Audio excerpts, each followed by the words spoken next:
Hey everybody, it's the OMAD Dad. Welcome back to my YouTube channel, a channel that's dedicated to living the OMAD lifestyle or eating just one meal a day. Well, today I'm back with some more reader questions, and this is a good one. It comes from Annie, and she asks, Dear OMAD Dad, could you make a video about overcompensating at mealtime? I'm afraid that I'm overeating because I won't have enough calories throughout the day. It's starting to worry me, and I don't know how to stop it. Well, Annie, that's a really good question, and I want you to know that this happens to many of us, myself included, for those of us who go into intermittent fasting or OMAD and switch to that lifestyle.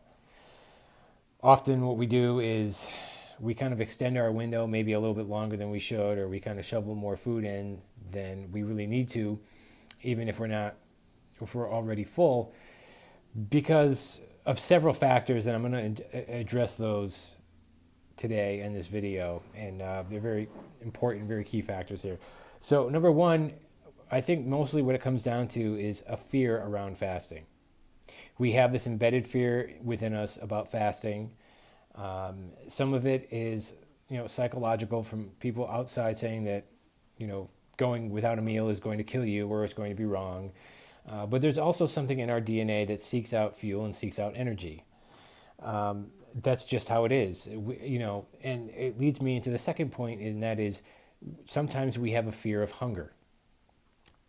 Hunger is basically just an electrical signal within our brain that gets us motivated to go out and seek energy. Okay? If we didn't have this signal within our brain and we were comfortable with the fact of not having any fuel within our stomach or consuming any, and we had fasts that were just perfect all of the time, then we wouldn't be motivated when we were out in the wild to go and seek food and seek energy to replace what we're burning. And we would eventually starve to death and die and become malnourished. So hunger is a good thing. It's something that is within us. It's a good thing, and it's something that we need. And it's also something that we're not going to get rid of. There are a lot of people who take up this program and who are looking for ways to cheat their hunger and to beat it. And they think that if they eat a particular way, or maybe if they just wait it out for a little bit, that they're not going to ever be hungry again. And I'm here to tell you folks, I'm sorry, but it's just not going to happen. And that's probably why a lot of people pick certain diets over others, because especially ones that encourage you to snack all day, because it satisfies this kind of deep craving within us to always seek out energy. And even though it comes from a place that we don't quite understand and we don't really know much about it ourselves. So what Annie's question is she's overeating at her mealtime, basically because, and it may be subconsciously, this fear of fasting, the process, and overall the fear of being hungry later on. I could tell you that even after a year of doing this and keeping the weight off and maintaining it and feeling great, I have days where I have moments in my days where I experience hunger. And you know something? It quickly goes away. People who go into extended fasts, for example, once they get into deep ketosis, and a lot of them report having almost mind-numbing, beautiful, serene fasts that feel amazing and they feel like they can go on forever. They'll go on for another day or two, and then they'll get to a point where it just hits them and it's like, whoa, I'm hungry. And that's a normal thing. I'm here to tell you that that is a normal thing. Again, if we didn't have this within us, then we wouldn't be motivated to go out and seek more energy. Fasting, when we're going into ketosis, which is ultimately what we want to do, and we're accessing our stored fuel, that's sort of our backup generator. That's our backup fuel system. And we would do that, we would use that in the wild. If we, 20,000 years ago, when we were living off the land during the wintertime, when there was nothing available for us, that is what the purpose of that was. That was for, our body that was for. And, that's why, during the summer when there's more light and we had more access to food because more things were growing in harvest season, we would eat all that we could because of the upcoming winter. We didn't know how scarce things would be. So genetically, we haven't changed much from the humans of 20, 30, 40, 50,000 years ago and beyond. We still have this mindset within us, except now we're in an environment where there is a ton of food available to us 24/7. We are not going to starve. We are not going to die.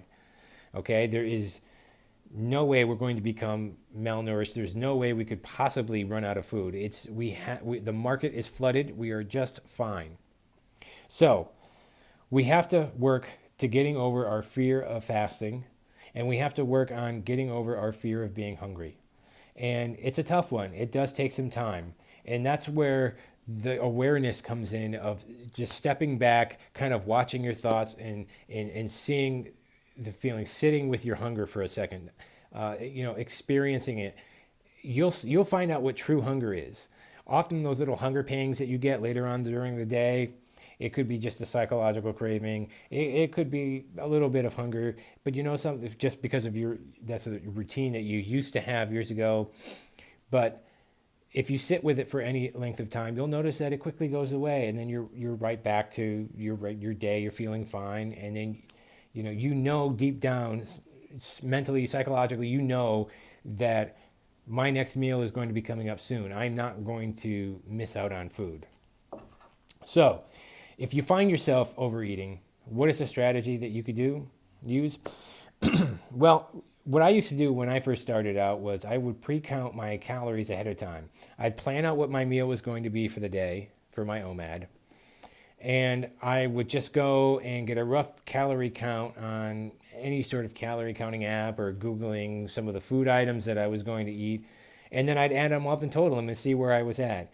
And I would then compare that to what number of calories I needed to either maintain my weight or to lose roughly a pound per week. And those numbers are very easy to find online. A simple Google search will give you a whole bunch of calculators for that based on your height and weight and age. And so I would use that. And I don't count calories anymore. Mostly because I know roughly what I can eat and fill myself up. I'm kind of freestyling with it. After a while you get so roughly what you can and can't eat and what you handle well and what will make you full and what will leave you hungry. But what I recommend doing is when you're first starting out, counting your calories. If your calorie count to lose, safely about a pound per week is 1,500 calories, then okay, I have 1,500 calories to play with, so what do I want to eat? Now you can go and look in your refrigerator, you can go to the grocery store, you can plan your meals. Even if you're going out to eat, a lot of restaurants now are posting their calorie counts. And even if they don't, you can go online, as I've said before, and just get a rough idea of how many calories you're going to be eating for that day, so that you're somewhere in the ballpark, so that you're not overeating, you're not drastically undereating, but you're right in that middle spot where you're going to feel full, but you're still at enough of a calorie deficit to where you could safely lose weight. But again, that's where the fat, fiber, and protein comes in. That's why I recommend having a good amount of quality fat, fiber, and protein on your plate every day, because these three things all work together to keeping you feeling fuller longer. So I hope that was very helpful for all of you out there. If any of you are experiencing I've experienced the same thing. We're all in the same boat together, trust me. And this is some of the strategies that I've used. I've had to get over my fear of fasting, and I had to get over the fear of hunger and this idea that I could somehow beat my hunger. You're not going to beat your hunger. It's an electrical response buried within our brain, wrapped up within our DNA, and we need it there. It is for our benefit. But we can use our minds to sort of transcend. I'm trying to think of a better word here, but in other words, we know mentally that we're not going to go hungry and that we're not going to starve. So that is something that you need to focus on. And so once we get over our fear of fasting and we're over our fear of hunger, then we can get down to the business of doing our OMADs, making sure that we have enough calories throughout the day and sticking to it. And if you're at 1,500 calories, and as I said in this previous example, and that's it, you're done, then you walk away from from your plate for the day, and you don't go back and getting more snacks. Anything after that, is too much. So, I hope that helped you. And I hope that helped all of my viewers out there. I'm really glad to have you guys watching.